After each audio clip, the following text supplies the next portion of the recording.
But you know that if oil came, if oil explosion started in 1957, how have people been surviving before then? Exactly. And they were richer than when oil came. Yeah. So before oil came, people were reaching. They were very large. Living large. Living long. Look at them sweating. They were like it's pollution. People are living large, building houses, bringing children to abroad. Yeah. How come when oil came, what we now saw is conflict, war, crisis, blazing, nothing. 2% building upstairs, others are poor. We are in Konobwe community in River State, and we've been conversing with the locals and the chiefs and the elders. I mean, it's interesting to see and to gain indigenous knowledge. Somehow westernization has made us lose touch with our locality and what is happening in our communities, the potentials that exist, and a lot of what we want to do is to show, be like to really show that Niger Delta can survive beyond oil.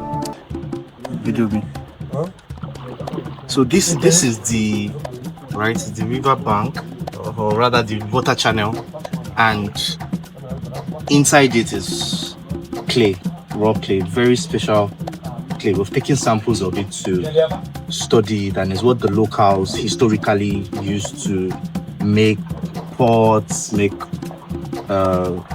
plates. I mean, it's a cultural heritage. So now we are diversity. Let's leave the oil. Let's tell them we have this. Let's have this and develop it. And they will see, no, we don't need. I'm hearing that they have a growth in the north and they are rushing oil. That's what you are saying. At this point, our primary focus is indigenous expansion. Let the people of this community there be involved. Aware. Yes, aware and also involved in helping to promote. When we do massive publicity around it, and this is what this has done, this is the design this person did this is what it will now draw attention. By the time it draws attention, then you now start laying down before you go, institutions begin to, because when the attention comes, institutions will start coming in. That's where we will now bring, you have a baseline study. This is the kind of soil, this is what you must do to establish your factories. And I think that's where EIA will now come in. Because you get the elders, I will call the elder to this place, and tell me after what have been the problems surrounding I will give them, I will bring them, I will sort that out. Time I can get 1,500 based on the multitudes. I get it. Okay. Streams. They say I'll measure this now. Now before I end it, I will get more than this. Then they add more out it. Fish and other things. Then I can say this now based on the system of today.